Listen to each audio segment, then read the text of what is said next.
What's up, everybody, and welcome back to another edition of Sports Talk 49 live on BucsReport.com every Monday and Friday at 3 p.m. Monday doing post-game, Friday doing pre-game. Make sure to check out all the other great shows here on Bucs Report, as there's the show usually here every Monday, Sunday through Saturday, right here on Bucs Report. Check out all the great shows coming today. But first, before we get into everything today, we're going to go into Buccaneers versus Falcons recap.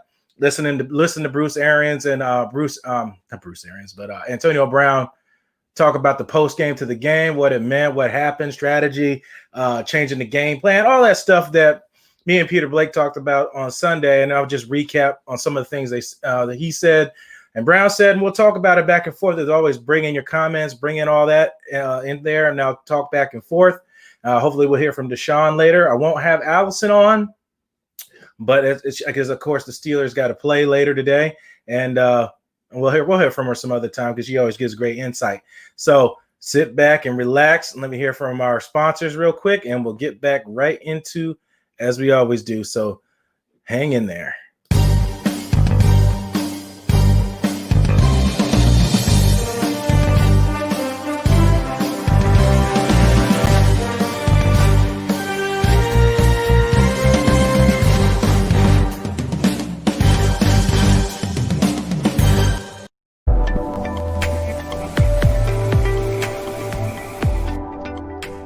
Power bill through the roof? At 320 Solar, that power bill will be no more. In fact, about 90% of our customers report lower solar payments than with electricity. That's more power in your pocket. 320 Solar. Power up.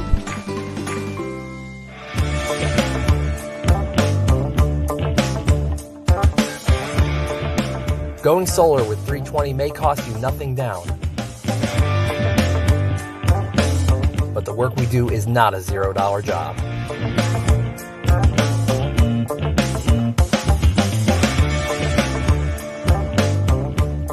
With a 10-year roof penetration warranty and solar panels guaranteed for 25 years, you can have peace of mind knowing we will do the job right every time without question.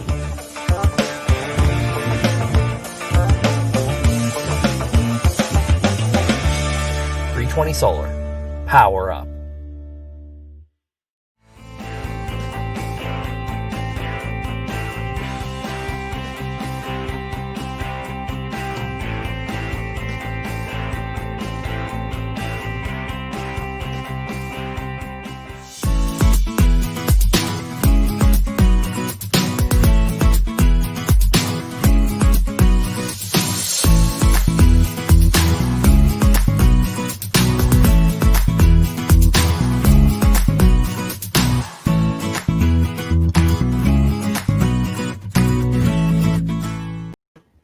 And we're back after those short messages. Make sure to check out the Deck Bar and Grill East of Del Sol down there in St. Pete.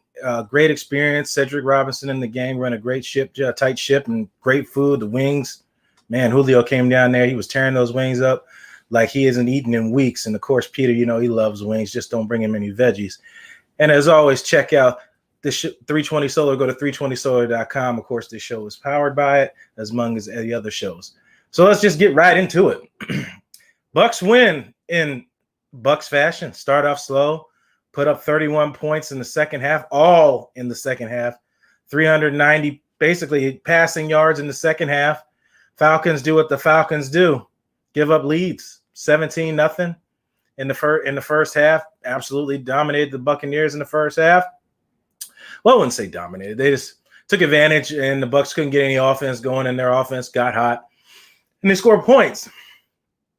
I just have nothing else to say about that, except in the second half, everything came. Like I said, we'll get. I'll hear from Bruce Arians, and I'll pretty much go into that. Let me get in you guys' comment section real quick. Carlton, what's going on? Will Shaw Woods, great win yesterday, but can we make the playoffs? The 98. I think it's 98%. Will Shaw Worlds. I like that name. WW. Yeah, it's 98% right now. So unless something catastrophic happens, it looks like pretty much a sure shot. We'll see what happens. Usually, Greg Allman is pretty good about putting out what they need to get in next game. So when the Lions see when they clinch, see what they need to do if there's a way that they can clinch the playoffs this coming Saturday against the Lions. So we'll see. We'll keep you updated here on Bucks Report. Will Shaw, especially on my social media. Check me out if you don't follow me on Twitter or whatever.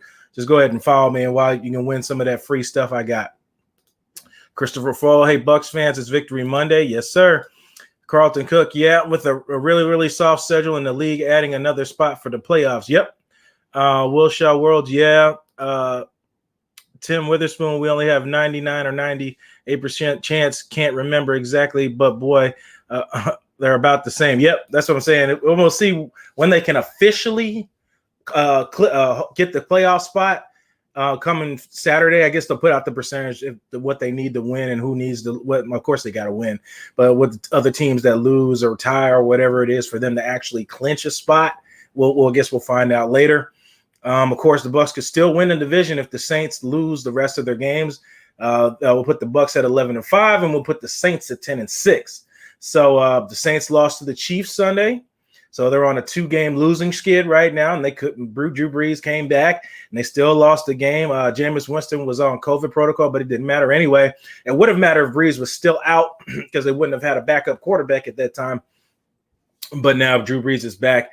And they're on a 2-game losing skid, and they play the Vikings next week. So we'll see what happens. If the Saints lose that game and then they lose it again, Buccaneers could win the division.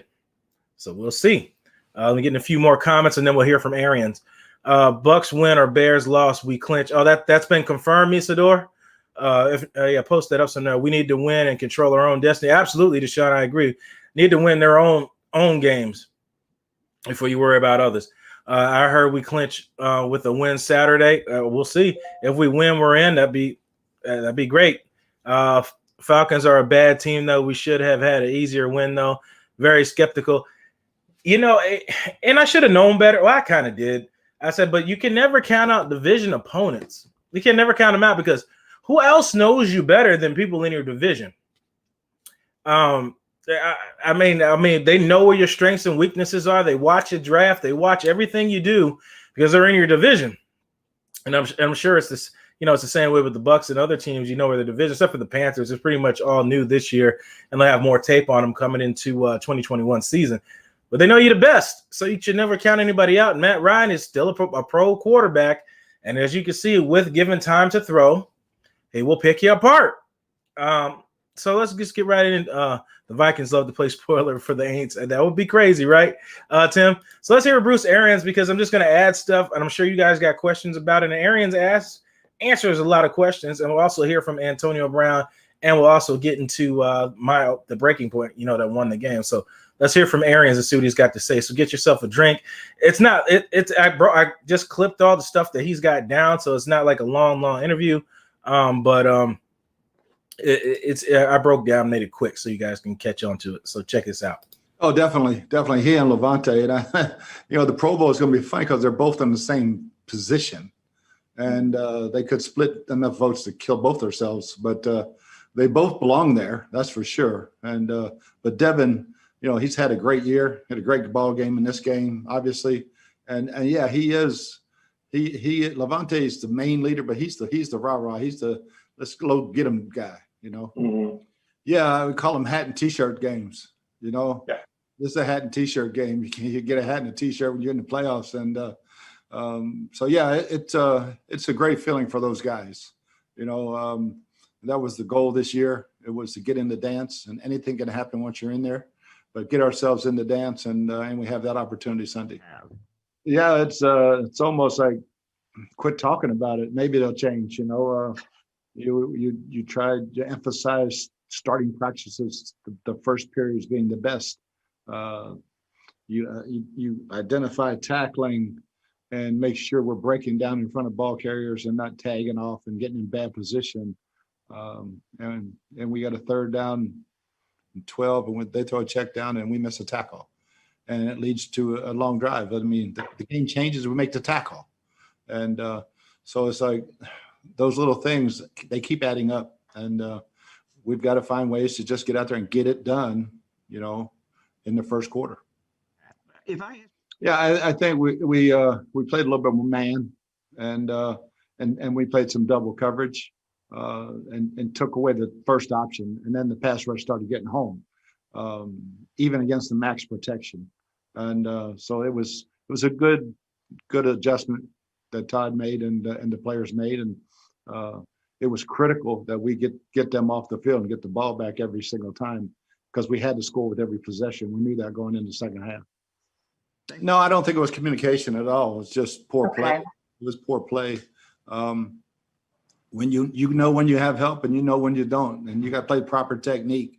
And it's one thing if you're supposed to be dropping and you rush, that's a problem, especially if they throw a ball in a flat where you're supposed to be dropping to. So no, it wasn't communication. It was just poor play. Yeah, it's always frustrating. I mean, you want to see those guys continue to grow and grow and grow and not lose their stinger, so to say. I thought Jamel Dean probably played one of his best games when he got in there. Russ Cockrell played really, really well. Sean didn't have a bad game. He got beat on that one touchdown, but you can't let the quarterback hold it for 4 seconds and play man to man. It's just not going to – you're not going to cover that guy that long. And so we got to do a better job sometimes with the coverage and the rush and everything melting together.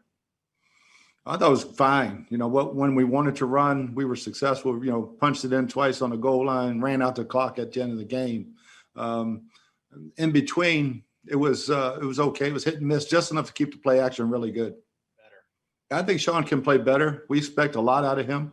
And, you know, he had some struggles early in the season. I see him coming out of those and playing with more confidence.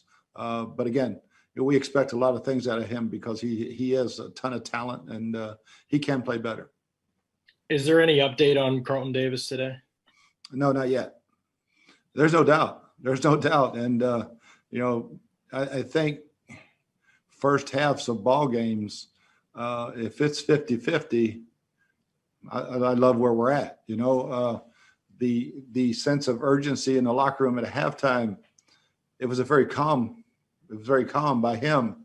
Yeah. Just let's go make a play. We got the ball. Let's go make a play, and we go down and score. So it lit a fire in the offense. Defensively, I was really disappointed when they answered that with another touchdown. But yeah, I think our defense needs to reevaluate themselves a little bit and get back to what we're supposed to be doing and what we're capable of doing. Yes and no. I mean, just, you know, a lot of thought goes into picking those plays, his favorite plays, what he likes, what we like.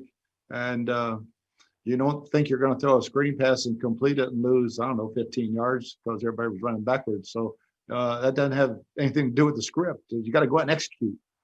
It's not scripting, it's execution. And we're not executing at a high enough level. Yeah, I think as you're going into the locker room, you're making those adjustments in your head as the first half is being played, and you go in and you get what needs to be said, what's corrected, how we're going to change whatever we're doing defensively or offensively. But most of the time, guys are going to the bathroom and they're not in there anyway. So it's like there's not a heck of a lot you do at halftime, but you can make those subtle corrections quickly and get everything done. There are times when, you know, you go into halftime, guys are just hollering and pissed off, and there was part of it in this one. And so it was really, really happy the way we made those adjustments offensively and eventually defensively. All right, that's all for today. There he is. Welcome back to Sports Talk 49 live on BucsReport.com. So much being said. If I told you I chopped it up, it didn't take that long. There's a lot of great information. So I'll help you out with what some of the questions were. I'm going to read you guys' comments, and then I'll basically, you know, I'll respond to your comments, and then I'll go into a lot of the things what Arians said. I mean, it's like listening to myself. Like, I'm not trying to sound big-headed and stuff, but it's literally the stuff I've said already. Several on my shows, on Peter's shows, and things like that. And it's just like listening to myself sometimes with some of the stuff he's saying. So let me scroll through here. All right, great win, Christopher Cole, Carlton Cook. We talked about that with the soft schedule. Will Shaw Worlds, yeah, 98%. I'm just trying to find the spot. Bear with me. Deshaun, yep, said we win, we control our destinies. Falcons are a bad team. The Vikings play spoiler. All right. Hats off to Dirk Cutter. Yep, he did what Dirk Cutter does. Whatever that is. Misador, Falcons are not a bad team. They just have a bad record. They have a few plays away from 9-5, and I think they've lost majority of their offensive line for 2 straight seasons, and they drafted 2 of them year before. They just can't cut a break. Carlton, your record tells you who you are. Bad team year this period. I mean, if you want to just black and white it like that, I get your point. You know what would be awesome if we go into the final game tied with the Saints. The Saints would have a lot of pressure on them. Yes, they would. I would say a phrase that my coaches used to say, but I'm not going to say that on air. So, yes, it would be on I'll just say things will be tight for them if it comes up to that situation with them being down. And Lord knows what the media will come out with, because it was all doom and gloom about not winning the division, getting blown out by the Saints the second game, and then the Bucs will end up winning the division. Wouldn't that be something? Wouldn't that be something? William Shaw, hats off to Todd Bowles. Yes, made the adjustment. I mean, he's done that all year.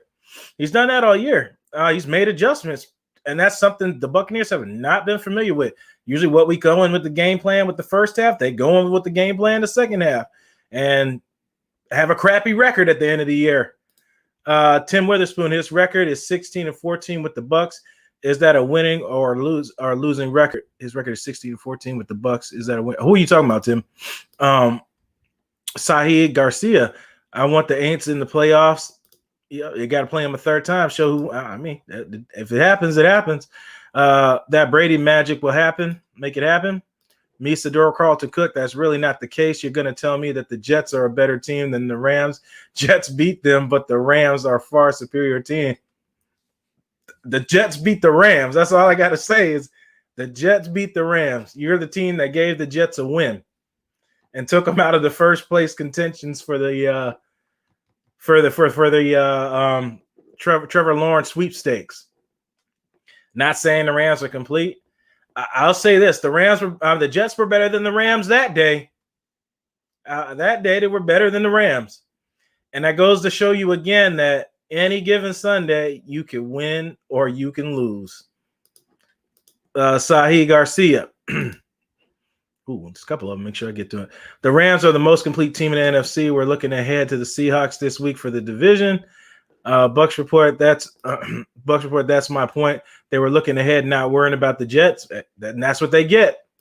Gary Buff. We have no urgency in the first half. That's what Michael Strahan said. There wasn't. And I said that to Peter. I said, I can look in their eyes. They're not in it. They're still on the bus. Tim Witherspoon. Was Sparleton to Carl Cook? Oh, okay, no problem. NFL, any given Sunday. Yep, Deshaun, I see you down there. Commenting from the sidelines. Don't take anyone for granted. Yep, it's a given point right there. A team that had no business losing to the Jets. You lost to the Jets, and these guys put up stats on you. Embarrassing. Aaron Donald was hot, and I don't blame it. I want to see the video of that locker room. I know somebody's got it. I know Aaron Donald said something. Somebody unfriended him on Facebook and Twitter off of, because it's embarrassing. It is embarrassing to get beat by that team, and you know they didn't want to win, and they still won. It's like, what is that? You ever watched that old movie Paul Crew? What is it? Mean Machine? I'm sure I can't think of the dang movie right now. What Adam Sandler played, where he went to the Longest Yard. Where the warden was mad at the quarterback, and he said, "You're a joke." He said, "You couldn't even win a fixed game." Where he said to him, "That's the Rams couldn't beat the Jets. A game you're supposed to win, and you couldn't find a way to pull it out." That's the first thing that came to my mind when I had to look at it twice. I said, maybe my phone's wrong. Let me reload it up. The Rams really lost to the Jets? You're that guy? You gave him the one? You gave him the win? Oh, whatever. Better than us. Who's got it better than us? Nobody. That's what's better than 8-5, 9-5, right? All right, so let me talk. Deshaun's in there. You might as well bring him on, because we're gonna talk about all that Arians stuff, and we'll probably just repeat the same stuff. I'm gonna repeat the same stuff anyway. So let me get him down here. I know he can go to the grocery store in peace now down there in Georgia with all the Atlanta Falcon fans and all that. So let me get him in here real quick. There he is. Oh, should have known. Yeah, hey, what's up, guys? What's up? Listen, you see the creamsicle working on him right now. Yeah. You said, look, even the 4-4s on him today. I'm showing him everything. Look, oh man, I mean, right after the game, it was so intense. I got my 3 boys, two kids that we just kind of mentor in my family, and my son. We're just 4 deep in the car. We pull up to my neighbor. He has a big cane Carso in the back, 200 pounds. Him and his wife are in there, and we just give him a proper yell, you know, all the way from Tampa, right Raymond James. We pull right next to him, and I'm just like, Tampa, and everybody in the car is like, hey. I mean, it was big, man. It's just a great win. Listen, we get to this point in the season, you're just happy to get a win, and you really got to think about it. You listen to how Bruce Arians was taking some things. I know you were probably critical, Blake, a little bit on Sean Murphy-Bunting because there was a couple of, you know, obviously the scores are on him, you know, so, but I mean, with the fact of Carlton Davis going down again, you know, I want to know who's strength and conditioning coach, because these soft tissue injuries, I know they happen, but we're not popping hamstrings. You know, these are groins, which we could be stretching, and that's a lingering issue too. You know, we can limit those type of injuries. There's certain injuries, you know, even, you know, pectorals and stuff. Like we used to have Joe McCoy, he would rip pecs and have injuries like that. Those are stretching issues where you didn't properly warm up, get enough blood in those muscles. Maybe these guys need to cup a little bit. Maybe if you guys don't know, in the comments, you see a lot of these videos, you see people with these big cups on their bodies, and they're just pulling blood into the muscles and stuff like that. Maybe they need to do that. But at this point, I'm just thinking that the team can do so much right now where we're at. We are a dangerous team coming in. Yes, playoffs are right here in our grasp this Saturday, but just as the Jets won that game, you can't take any team for granted. You got to come out and do your job. Explosive team when we're firing on all cylinders. But you know what? And I'm probably the analogy guy here in Bucs Report at this point. Just like a lot of these race cars, or you know, some LS motors or big Chevy motors, you know, when they get that cam, they sound like they're not running. If you know any type of motor that, you know, any race motor or anything like that you know that has a cam in it, it's just like, it doesn't sound like your new 19 or 20 car. It's kind of sitting there loping and chopping and doesn't sound like it's moving. But when it gets going, it's going. And you put up 31 in the second half. That's ridiculous. Oh my gosh, it's amazing, man. I mean, it feels so good to see the team work that way. But just like a parent, if you're a parent of a team, it's like being a fan a little bit, because as we watch our Buccaneers right now, you're upset, but I feel like as a fan, you tell me, Blake, if you feel the same way. I'm a little less upset because I feel like you can. I'm more wanting you to, because you haven't done it yet. So if we're next year and I've already seen the 11-5, you know, season out of them, now I feel bad when you don't get to the standard. But this is year one with Tom. So we're like, everything at this point, guess what, is new area for us. We haven't been here in so long. So I'm not going to get mad at this team. If we drop one of these games, I'm not going to get mad. I'm not going to jump ship. It's none of that. You know, it's going to be, what can we do to get better? But I'm happy not to be worried about the drafts right now. I mean, I'll probably look at a couple of players in college anyway, but, you know, I'm not looking at them like those Jets fans were looking at them right now, you know? So I'm happy with that, guys. And guess what? We made a push on this team. I want to say defensively, you let me know, Blake, that pressure up the middle, we spoke about it pregame. We were not able to manifest that pressure up the middle with Todd Bowles. If you notice in the second half, I saw a lot more man. I think BA said it as well. We saw a lot more man coverage in the second half. And if you were going to get beat.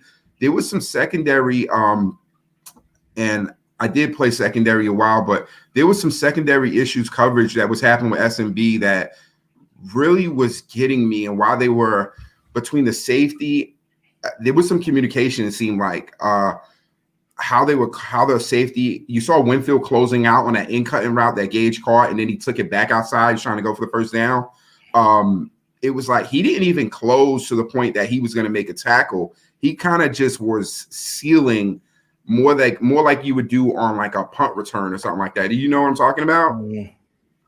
So I'm just like, I'd like to see him I want to see players just follow through on tackles. And that's why I think BA was saying that Jamel Dean had probably one of his best games of the season.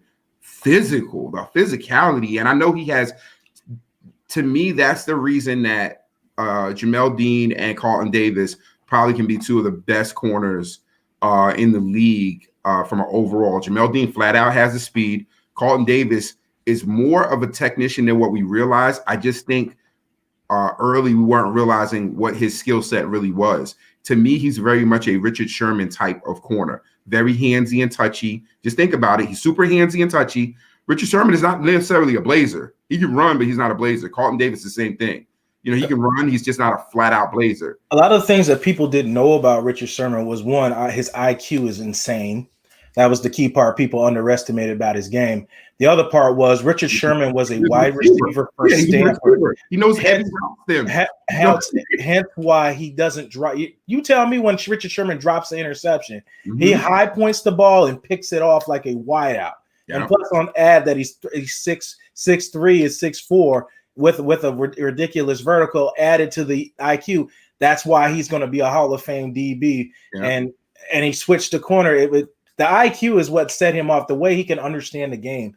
You said who was the strength and core before we get past that subject. Anthony Piorli is the head strength and conditioning coach for the Tampa Bay Buccaneers. I know we mentioned that a few times. I forgot to mention that was his name, but we got to get him on. We need a conversation with him. Yeah, it's too many soft tissue issues, especially with Mike's hamstring. This has been a couple of years now, man. What is going on with that? Is it a hereditary issue? I'm starting to think it's that. Okay, so I could go with that if we were singled out on Mike or on specific players or even position groups, right? But I kind of feel like we see that across the board, and that's one of the things that kind of puts me in this goes back to coaching now.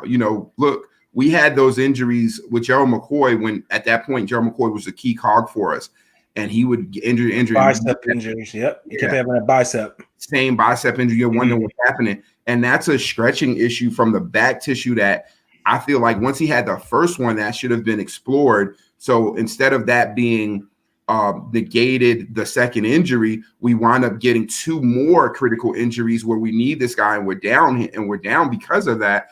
And that's not something that we could, any team can have, much less your flagship player. I mean, you go to one Buck and, he's the person that's on the side of the building. You got to have him, you got to have him on the field on game day.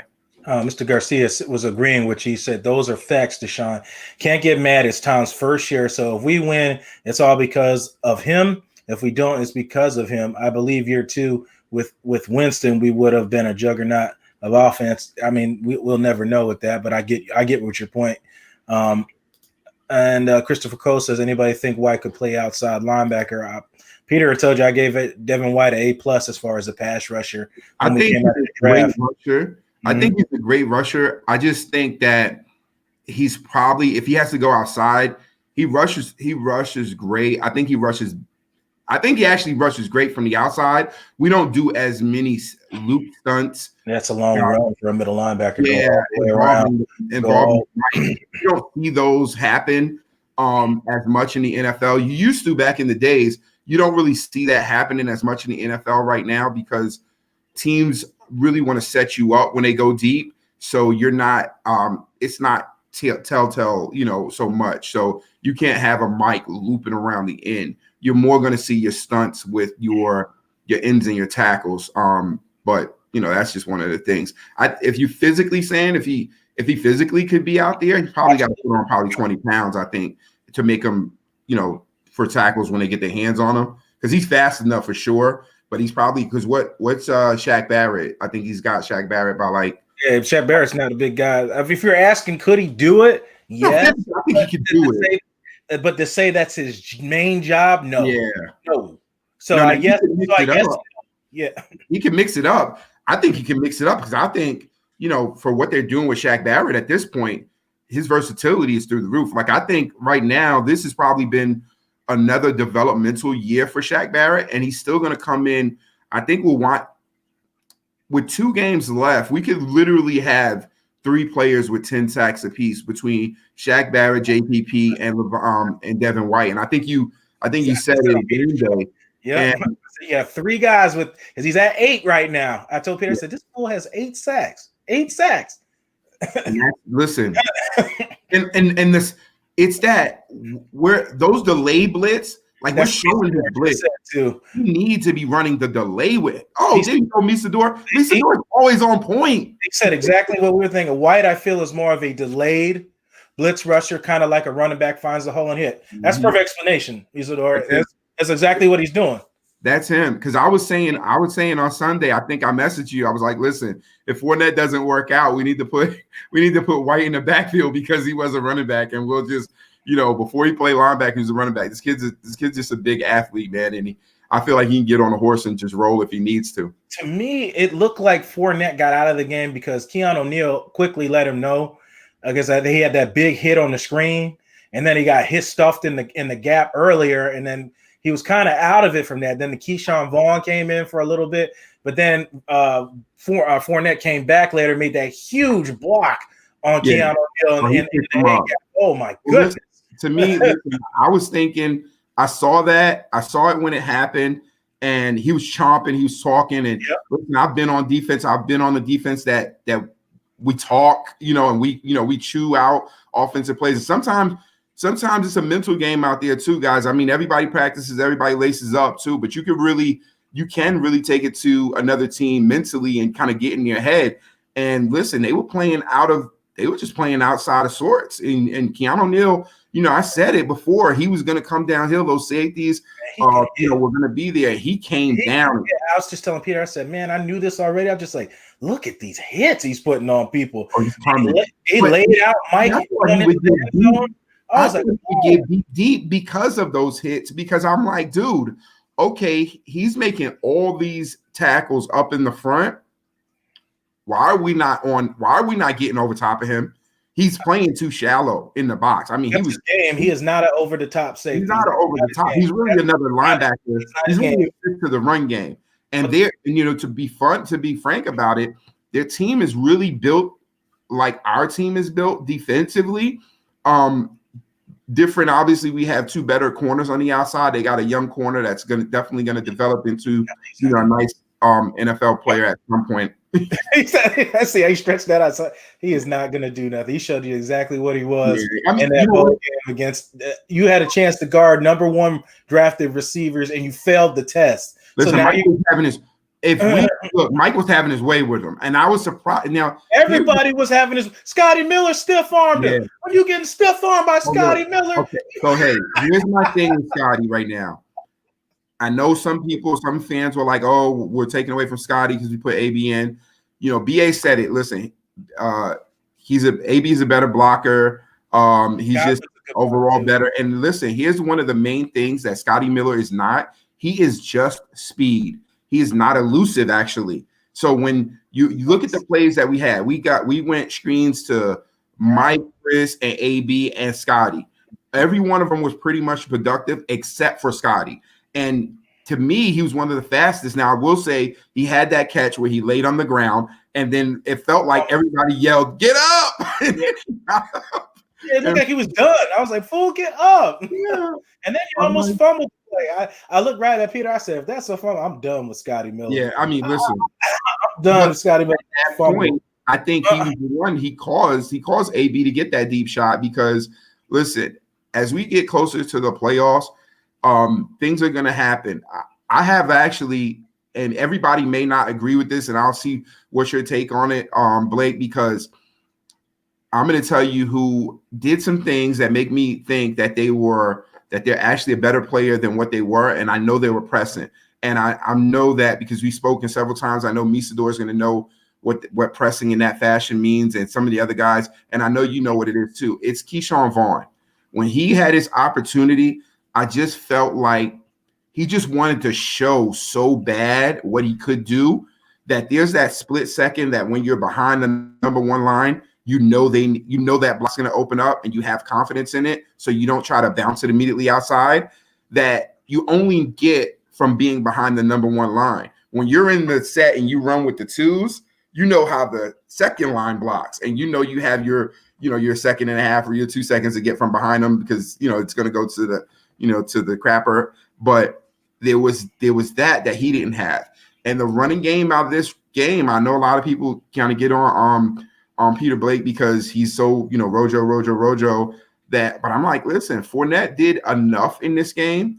And I really think that when you look at players, they are highly touted. They do have their rankings. They come in with their accolades and their accomplishments, but you have to look at sometimes their systems, and every player doesn't work in every system, and it works over different sports as well, where you just can't. I mean, baseball may be one that, because everyone's kind of standing on their own.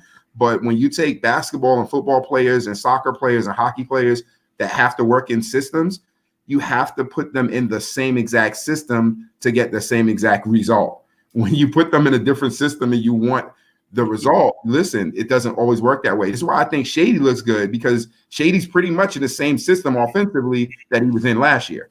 And you can use my metaphor. Don't make an apple into an orange. Yeah, trying to put squares in a circle hole. There you go. The same thing.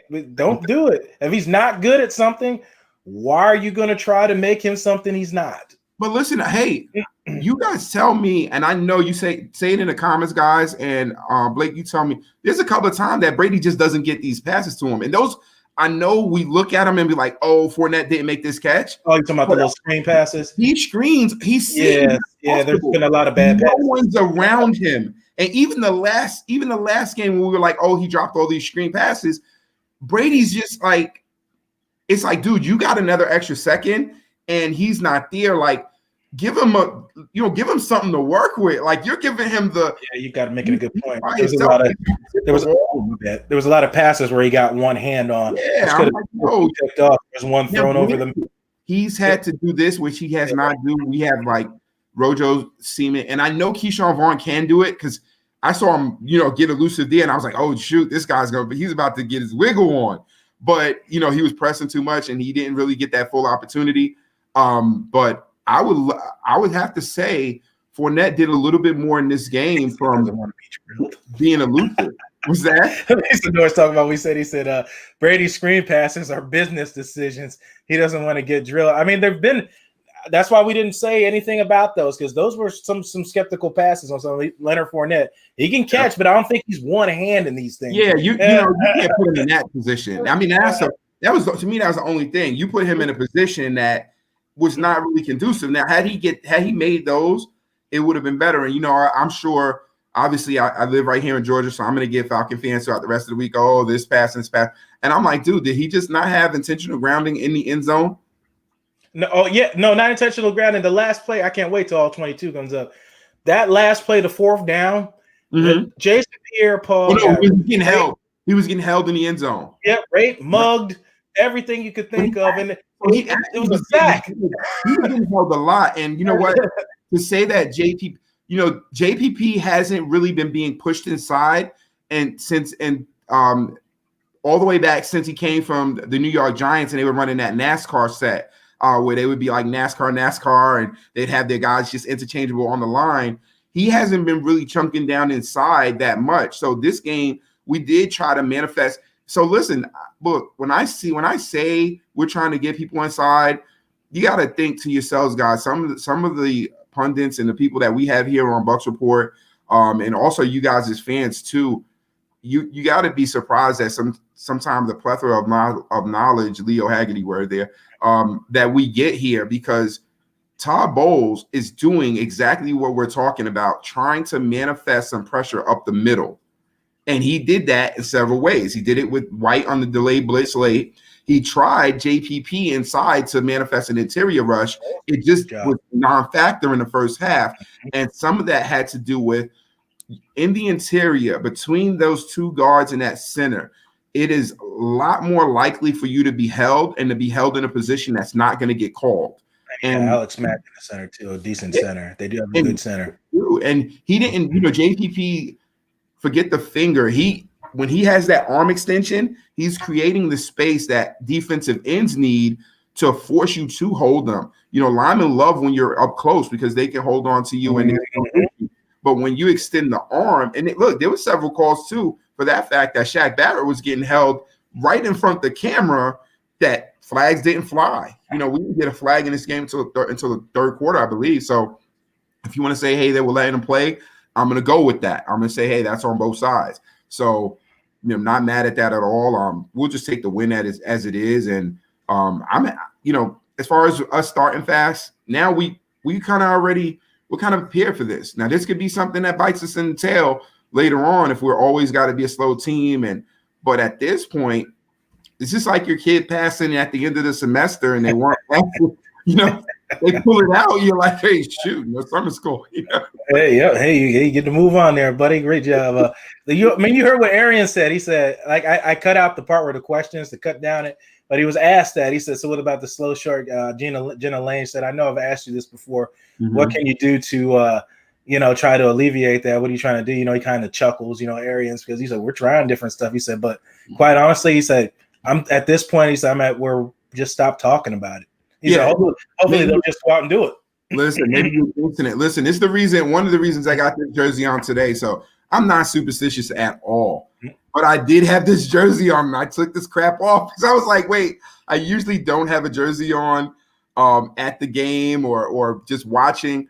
And I had the jersey on and I was just like, wait, what the hell is going on with this offense? I'm like, let me do my part, Let's just exactly, Tim Witherspoon. That's what BA said. You guys just stop talking about it. That's it. Maybe they'll go out and do it. Because at this point, you've been doing this since the Green Bay game. But listen, Blake, this game, I felt like I saw Brady do exactly what was necessary to start fast. We just need to execute. I saw him go to the tight end. Mm-hmm. He definitely used Cameron Brate, which I was like, oh man, came out of retirement. Yeah, exactly. Exciting, So he was a Loch Ness monster out there catching passes this week. So you had Brate, you had the screen game that was, picking up those yards. Those hitting yards that you see out of those players, catching those little bubble screens and getting 6 to 7 to 8 yards and bring it to manageable third downs. Now the decision that we make on those third down is crucial. If he's on point with the pass, if he's on, and listen, if that's on Brady, then I'm going to live and die with the horse that I rode in that decision. If it's on him and he's making the third down call of whether he's going to make a short out route or something like that, we're going to go with that because guess what? At this point, we have arguably the GOAT. Prior to getting Brady, I would say, I want it to be error-based when we start talking about great quarterbacks because I feel like, as great as Tom Brady is, he's never gotten hit as much as Joe Montana has. And, one of my greatest football memories is watching Joe Montana basically get that concussion and then just come running out the tunnel and go win the game. I feel like this era of quarterbacks don't have that to deal with. They're not getting manhandled and hit the same way. But with that being said, we're in this era. So we got Tom Brady and, he's going to make some decisions and I'm thinking that we're going to be on the plus side of those decisions. And I saw a funny meme. They were showing Tom was sitting with his head down. And they were like, yeah, when you see this happening with Tom Brady, you better watch out. And he's focused. He's saying whatever he's got to say to himself to get ready for that. That's fine with me. Whatever you got to do. And I think Arians said that as well in the interview. He said, most of the guys are running to the bathroom and stuff at halftime, so they don't hear most of the adjustments. He said, but Tom just sat there and didn't say a word the whole halftime. He said he was just ready to come out there and make a play. He said they scored on that opening possession, but the Falcons scored back. They answered back. And then after that, they kind of started getting stops and Todd Bowles started making great adjustments and things like that. I'm trying to remember the other things they talked about in Arians' interviews. There's so much. I know we mentioned a few of them already. Yeah, he did say that Tom really didn't say much, but he did, and almost you actually said it almost verbatim. Like we came out after that first one and we scored every drive after. Yeah. And I did think that Todd Bowles adjustments. And to be honest with you, I don't think that we could have a fan or anyone that talks about Tampa right now that could not say that, hey, we came out after half and we make such great halftime adjustments as the Tampa Bay Buccaneers at this point that you got to be really confident in where we are as a halftime adjustment team, and that we're going to do, especially defensively, what needs to be done. Offensively, it's about execution. Let me ask you this, Blake, and you guys also in the chat as well. Did you have a big problem out of not having Donovan Smith this game? I have to look at the tape and see how well Wells actually did, but he clearly did. All 22 is not out, but two majors that I saw was it was a block down that he didn't clean, that block down all the way through. He kind of gave him a shove and didn't finish him. And that was a tackle for a loss or sack, if you will. And then there was one more play. I don't know if he whiffed. I think he just got beat. But two majors. And also got one more interview to hear from. We'll talk about that as well, because we can't go without talking about Antonio Brown's big, in my opinion, the game-sealing touchdown. Let's hear from him. Antonio, you guys as a team saw in the second half how good you guys can be, but also the frustration of how much that wasn't the case in the first half. How do you get this team to play like that and dominate like that for an entire game? I think we just got to come out and start fast, come out with more energy. But whatever it takes to get the win. We can't make excuses. I think we could play better, and I think when we watch the tape, we'll see some things that we can improve on. Thanks, Antonio. All right, we'll go to Leo Haggerty. Antonio, since you last played to now with the Buccaneers, has anything changed for a wide receiver in the game, or is it just business as usual? It's just business as usual. I think the game don't change, just the players in it. As a player, if you take care of yourself, put yourself in a lot of game scenarios, have a great people around you that keep you prepped and ready for it. It's pretty much the same. All right, we'll go over to Rick Stroud. Antonio, when you hear the call in the huddle, I guess you had a couple guys running streaks. I mean, do you know that it's coming to you, or do you read the coverage and figure out that there's no safety help? Well, I get excited. You got an opportunity, call out go route. So it's a chance the ball going to come to you, but just running to win. So I just ran to win, decided to get an opportunity if it came to me. So I just step on the gas and put myself in a great opportunity and put my eyes back. Hopefully the ball is on the way. All right, our last one's going to come from Jenna Lane. Hey, Antonio, I don't know if you're able to share this with us or not, but both Coach Arians and Tom both gave you big hugs after that touchdown. Are you able to share what was said with you guys, what Coach Arians said with you, what Brady said to you, or what any of your teammates said to you after that? I'm just grateful that these guys believe in me, giving me the opportunity to come here and be a part of the team, and putting my hand in the pile to help these guys win. And they were super excited for me, and I'm super grateful for it. There you have it. Just tuning in. It's the Sports Talk 49 live on BucsReport.com and Bucs Report Facebook every Monday and Friday at 3 p.m. I think Tim said it best. He said he loved his humble touchdown celebration. He didn't do the usual Antonio Brown touchdown celebration. So I agree with that, Tim. I just think it was a relieving feeling just scoring after being out of football for almost 2 years.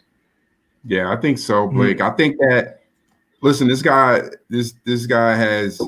he's had a growing to do over the time. We've seen him. He's been around the league for a while, so we've seen him from Mr. Big Chest, from the mustache. We've seen him be flamboyant and over the top, and he here in Tampa right now, he's super humble. And sometimes that players are on their second opportunity. They're they're humble. They're taken back a little bit. Kind of felt like the league was keeping him out a little bit. So he's done everything that he's supposed to do here in Tampa, and we can't be upset with the way he's playing. And it's great that he had an opportunity to go out there and put some points on the board for us. Yep, absolutely. Tom Brady found the right coverage, had a backup corner in there because I think Oliver had just came out. I think that was Hall. Yeah, Hall or Hill or whoever it was, number 44. 44, yeah, 44. Yeah. And it was, I mean, if you look at it, just even in, I'm trying to pull it up here as we're talking. If you look at it from the start, he had him beat. DB was flat-footed. DB was flat-footed, went right by him. When he's leaving. You cannot be flat-footed with a guy running full speed at you. I think, did he miss the press push? I don't know if he missed the press push or he didn't. No, he was off. He was off on that play. I don't know what he was looking at. He was flat-footed. He looked inside. That's what happened. Right by him. Yeah. Trying to pull it up. Got past him. That was it. And listen, what do you think, Blake? I'm thinking that AB has a lot more opportunities to get deep this season if Tom can connect with him. It's like we haven't seen Tom connect with anyone other than Scotty Miller, but clearly it could happen. I'm sure we'll see that play again. Yeah, absolutely. They have plenty of go routes or 9 routes called. It's just a matter of what coverage you're and if your receiver has them beat. That's why they Leftwich and Arians says all the time. It all depends on what the coverage is. It's not just going to throw it for the sake of just throwing it. You obviously want to find the right guy. There it is. Pull it up. You obviously want to find the right guy and who's open, and get him the ball. As much as you'll see right here, it's just buy him from the start. Yeah. Right here. Oh no, you're right. He was pressed. I'm thinking he was off. Yep, just beat from the start. And I think that's a technique thing too. I just have an issue with you pressing and not touching. You're going to be that close. You really just trying to battle somebody for speed. So unless you know that you have a surplus of speed on that receiver that you're covering, you need to be trying to put hands on him. I'm trying to look again. Did he actually try to get his hands on him? No, he didn't even try. Hands on the other side. Yeah, he didn't even try. Yeah, so that was the outside release. Yeah. I mean, obviously, he's faster than you. You got to at least play some type of technique where you're not going to get beat vertically. Give up something underneath. Listen, I'm guessing AB must have looked at him and said, "Oh, you're not going to try to disrespect." Oh, it is. And he went right by him. Yeah. I think Brown with the outside release, he thought he was going to try to press him. He didn't. Brown just took off after that. But those are the little things in football that can get you beat deep. And speaking of DBs, which we didn't touch on, which glad you mentioned, and it struck me to remember. Talking about Sean Murphy bunting, and we were talking about that technique.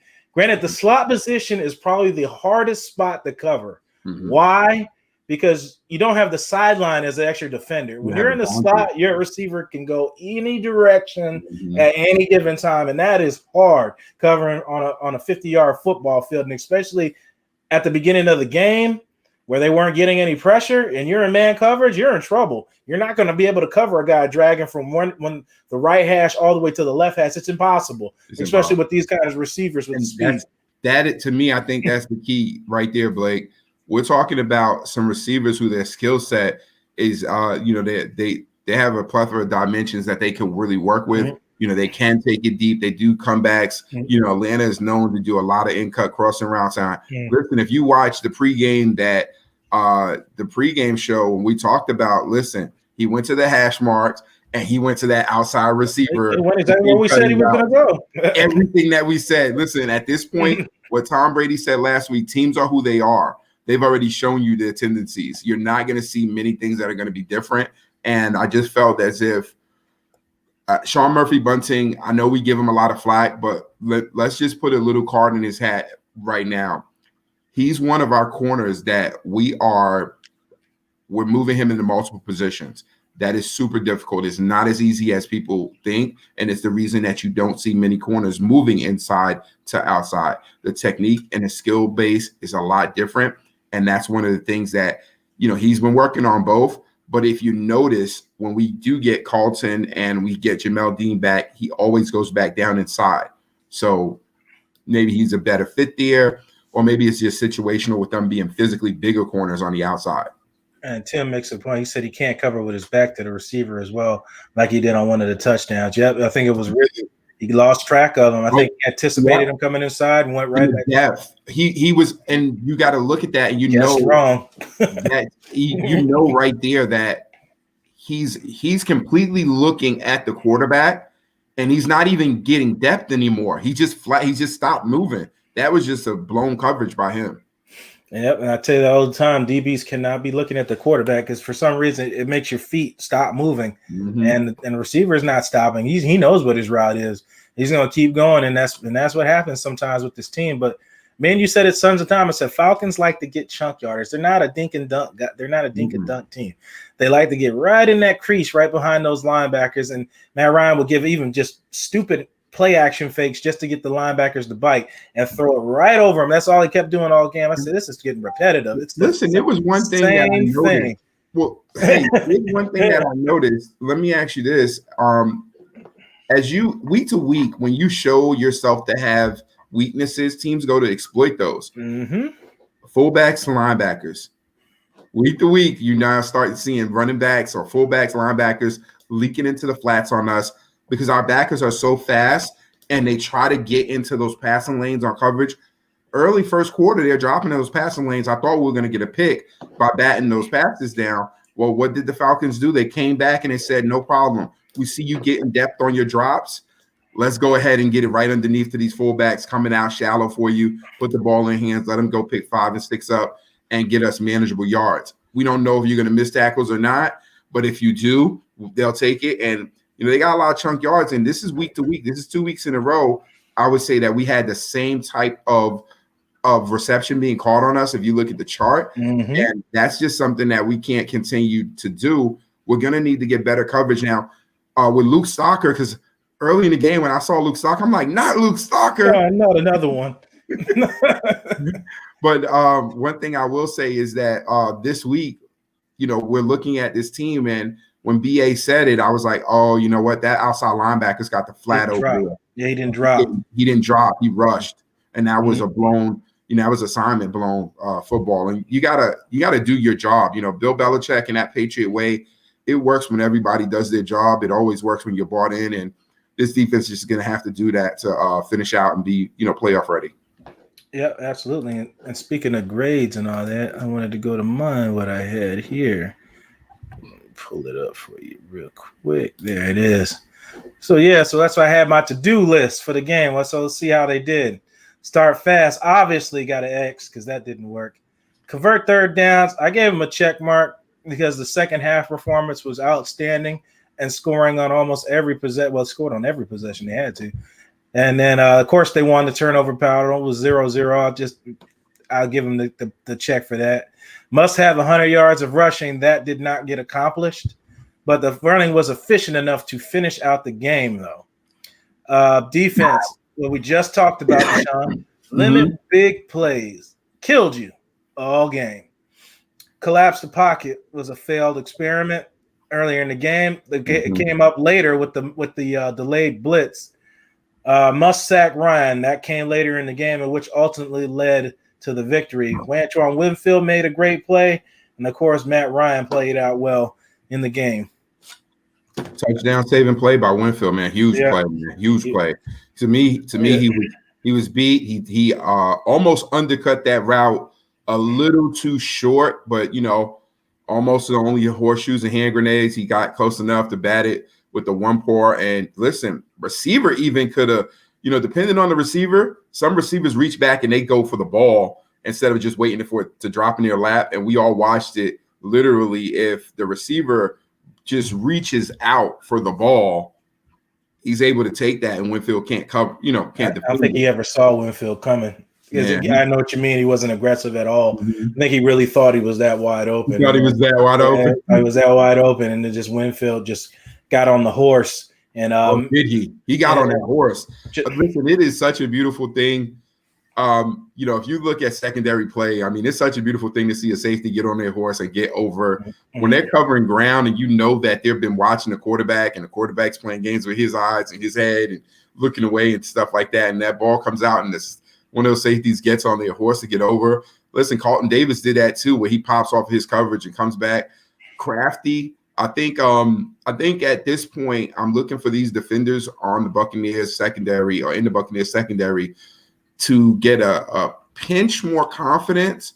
And you'll see we had it early in the season. Then we get beat a little bit, and that kind of makes you timid when you go for the ball versus your coverage or going for it. But I think that if we get a little that if we bring it up just a smidgen, we'll get 1 or 2 more picks in these last 2 games. We'll get the turnover battle in these last games here.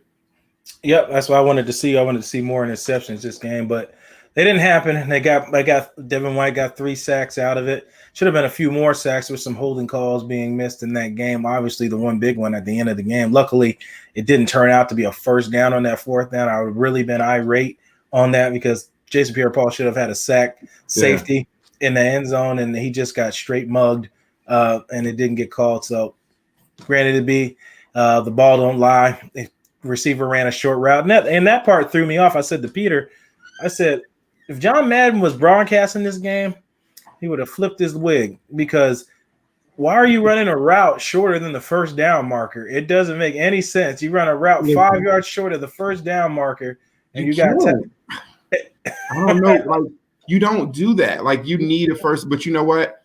I think that's one of the byproducts of, some bad tackling in the secondary throughout the game. So you believe in your own self enough. Like, that's what happens, when you have that contract year and the player bets on themselves, and then it just doesn't work out. I thought that was one of the situations where he ran that route just 2 yards short. I'm like, are you just guaranteed you're going to get a missed tackle? Because you've been surviving off of that. But listen, even I think that just a brush of his leg was enough to bring him down anyway, and that's it. Yep, and that is it, pretty much. What else? We covered just about everything. I'm trying to remember everything. You got anything else you want to add, Deshaun, that you saw? Well, I mean, only thing I want to see right now is, do we have Davis up? Because I didn't see Khalil Davis, up again, and I was like, and he wasn't on inactive. I saw. Yeah, he was inactive, and I was like, okay, Ledbetter did a couple of things. I was surprised though, because from a depth perspective, I didn't think that it would be Ledbetter over Khalil Davis, because I felt like I saw production. Did you feel as if you saw production? Not me, not out of Ledbetter, not like we saw out of Khalil Davis, the game he played. Khalil Davis had immediate impact in that Chiefs game. Immediate impact in the Chiefs game. Yeah. So I don't know if he got hurt again. I don't know what's going on. So I'm thinking that Khalil Davis feels like he's a mix between. He's not Nacho. He definitely gets off the ball quicker than that. He seems to me like a Grady Jarrett / someone. I'm not sure who else, but he seems like a combination type player where sometimes I wonder about him for the run fits, but he gets through there quick enough, and he seems to chase plays down. He has effort, and there were several times there where you see Matt Ryan sitting, no pressure's getting to him, and the interior, I just see Nacho hand fighting, and I'm like, that ain't getting it done, son. I'm not gonna get it done, son. No. I see Ledbetter too, and I'm like, okay, but I know where you're at. Yeah, I know where you're at on our depth chart. So it's I'm not. And then there was a point where I saw, listen, even in the second half, here's what we went to, and you got to put, just put your mind to it. We went to our natural 2 outside defenders, where we had JPP and Shaq Barrett. In the interior, we got Will Golston and Nacho. Oh no, Will Golston and Sue. So if that's who our pass rush, brings us down to, is Golston and Sue for the interior. That's trouble. When we must get there, Sue is that's not what Sue does particularly. And to be honest with you, Golston is hands down a better run defender than anything. He's not. There was a couple of times where Golston was outside. It's like he's Daquan Bowers outside. He ain't getting there. Nope, I agree. Eric, you want to add anything to that? No, I was I didn't get to catch the whole game. I was watching bits and pieces of it, and I looked up. Next thing you know, it's down 17-0. I was like, oh God, here we go. I had faith. I hate to see it, especially against the Falcons. But it was like deja vu all over again. I said, if there's anybody that you can have enough faith in to believe, to be able to come back down like that, it's Tom Brady against Matt Ryan. And can you you guys covered it all here. I've been listening to you guys, so I don't really have too much to add that you haven't covered. But could you just imagine being Matt Ryan? I mean, how many times is that? Could you imagine? Good grief! I mean, I feel so bad for this guy's old lady, man. His wife catches him. But you know, the guy's a trooper. I almost feel bad for him. And Atlanta, you know, you're a Falcons fan, or you're in Atlanta, aren't you, Sean? Yeah, I am. Yeah, and it was funny because, and I see him now. I've been seeing him all year.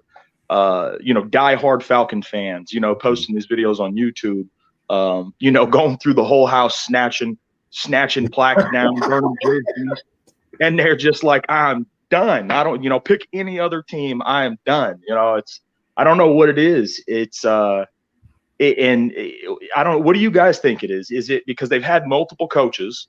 They've had, you know, I mean, they've had talent on the team. They just always the Falcons always seem to come up short. Now, does at the end of the day, and Blake talks about this all the time, you can't, you know, give people the quarterback the credit when they win, but not when they lose. So you think it comes down to Matty Ice? Is it Matt Ryan at the end of the day? What do you think the Falcons' issue is?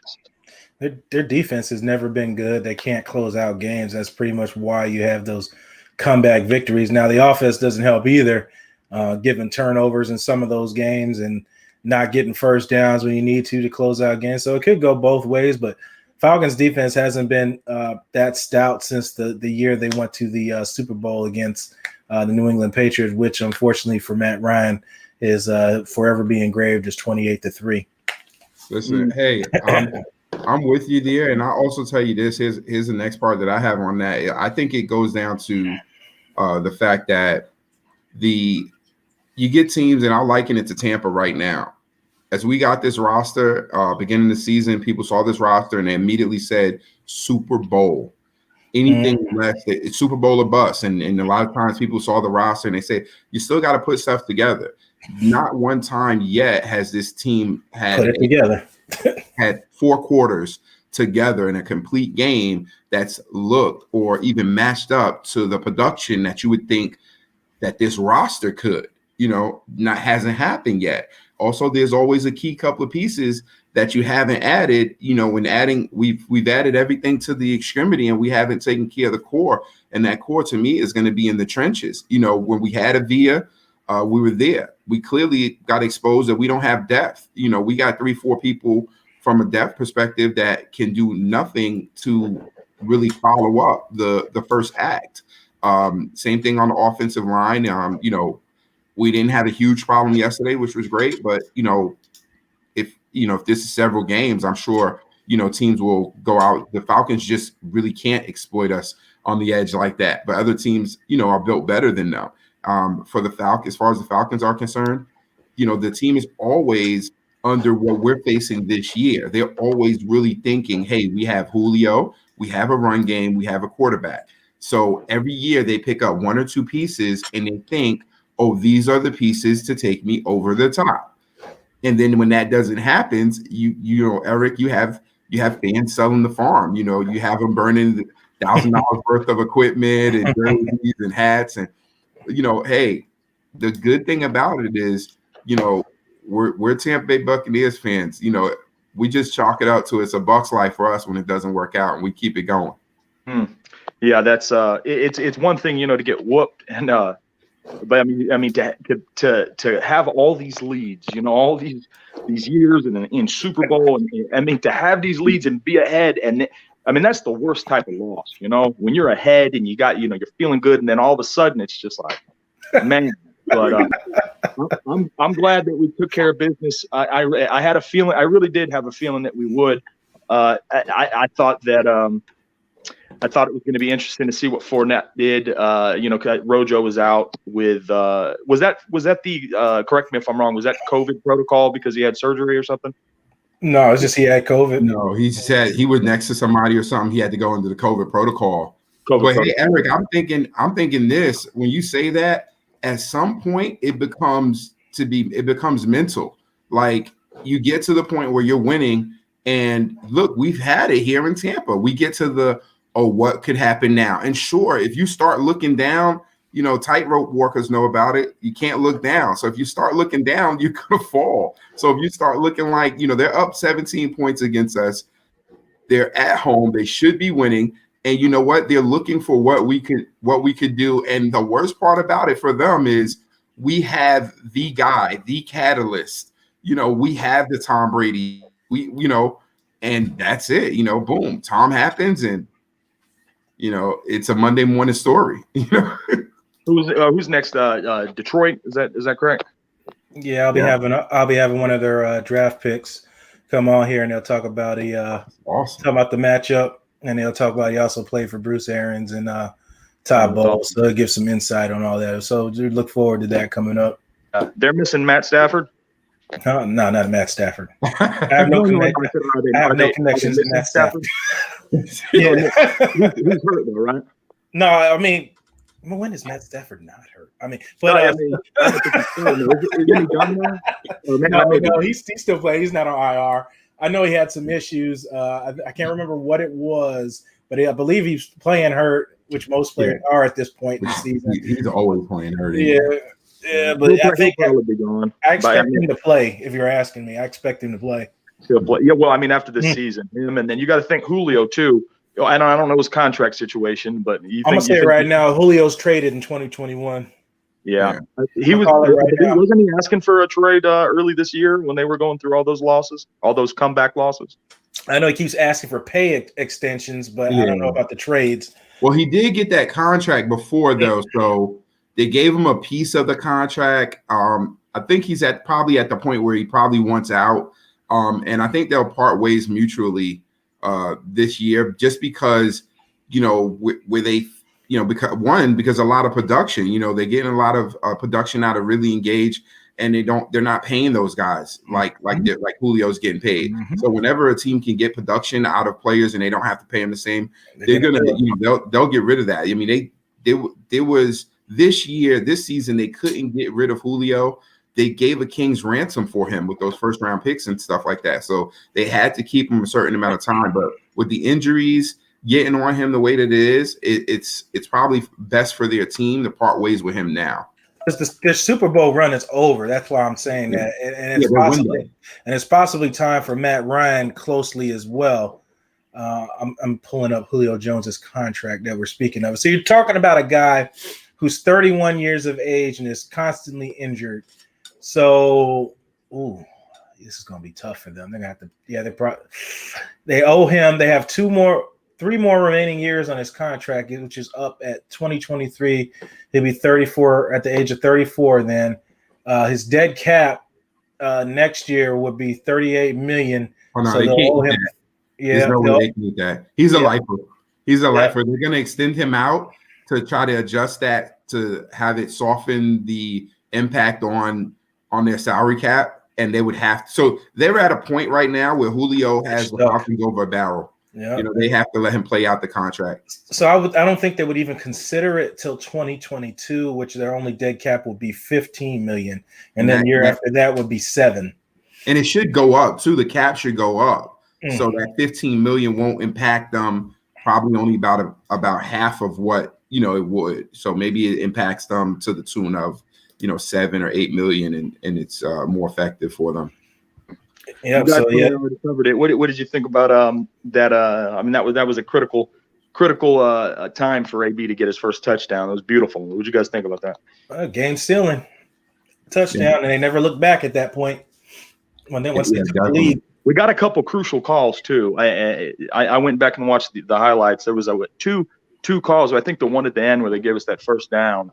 I think we actually got the first down. I feel like it's the way that you look at it, the angle that they're showing the first down from a camera point is a bird's eye top down angle, but you're not seeing it directly in your head. This is how it should look. But when you look at it, when they show it on the screen, I moved too close to the camera. When you show it on screen and you tilt it, it shows it as it makes it look like it's not there. But when you put it as straight up and down, they just make it. He would be, and this is what the ref is. You got to remember, guys, The ref is on the field down, on his knee right where it's at. So he's seeing it. He's seeing the ball touching like this and saying, hey, it's a first down, while we're seeing it and we're seeing this gap because we're looking at from an angle.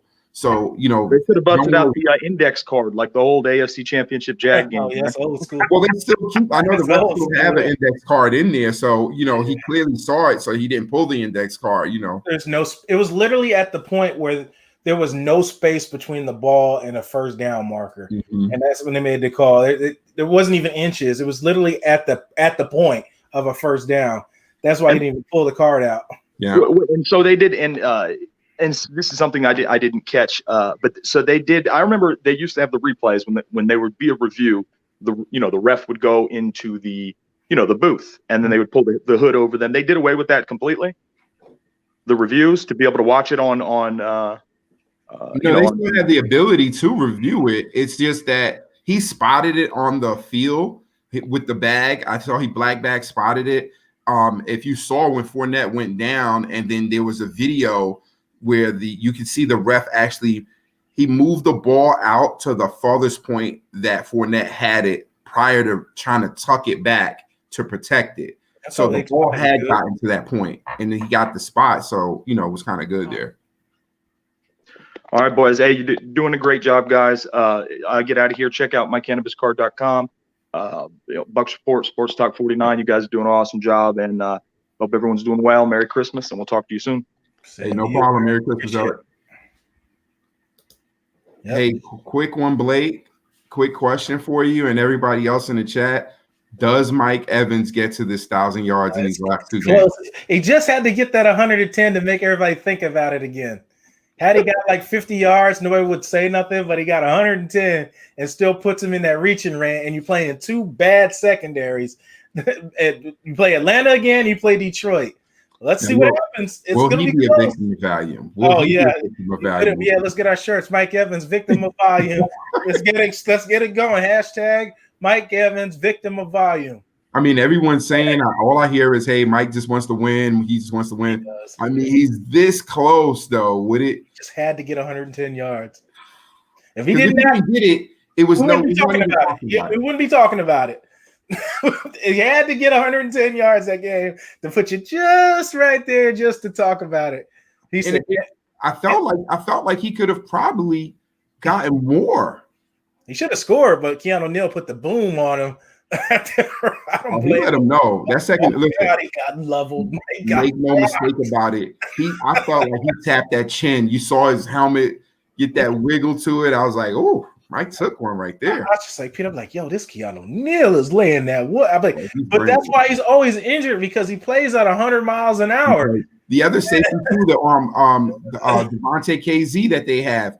Those guys are just linebackers that are fast enough to cover and they understand coverage, but they care more about coming downhill, laying the boom on you. Because between Keanu Neal, KZ, they all pretty much bring it. Jones. And listen, we face that team again. So, let's not chalk it up to, I'm glad that of what type of win that was, but I feel like we'll be in their head for the next game. So, and of course the next game is at home. So we should, that should take something out of it. They got to come to our house. And Bucks are lucky they play in a dome in Detroit. Don't have to play in the winter till the playoffs.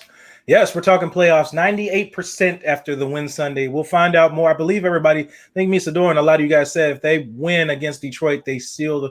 Yeah, if we win on Saturday, we're definitely I think we're a lot to be in. Right now, we can win, and then hopefully we can even move up.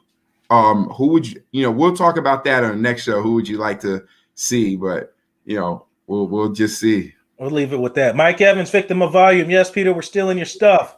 Mike Evans, victim of volume. Y'all hashtag that.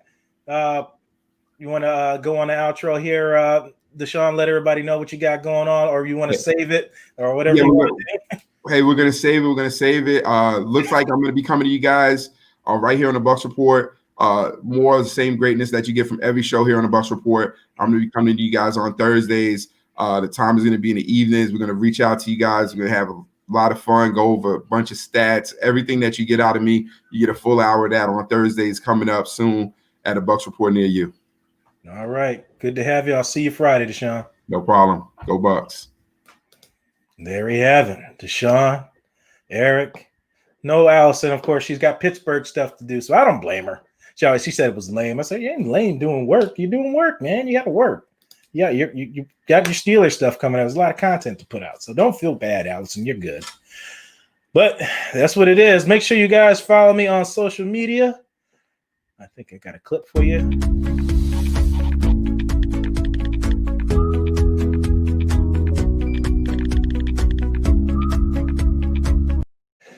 You can win free stuff. I got to get rid of some of it. So you guys make sure you do that. Make sure you use the phrase hashtag ST49. So I know that's why you're there, and you can be entered into winning that free stuff. It's a full-size Buccaneer flag, gold coin, Doug Williams, gold coin, Mike Allstott, and a little lanyard with a coin in it as well with Jimmy Giles. So you guys do that, and I'll make sure to give those away, and I'll get your contact info and mail it out to you. I'll take care of the shipping and all that. Don't worry about it. Yeah, that's pretty much it. So we'll end this as we always do. You're the master of everything. What you do with your life, what you do with it is entirely up to you. Thank you, guys. God bless. And as always, fire those cannons. And look forward to Friday's interviews and things like that. You never know who's going to be on. Take it easy.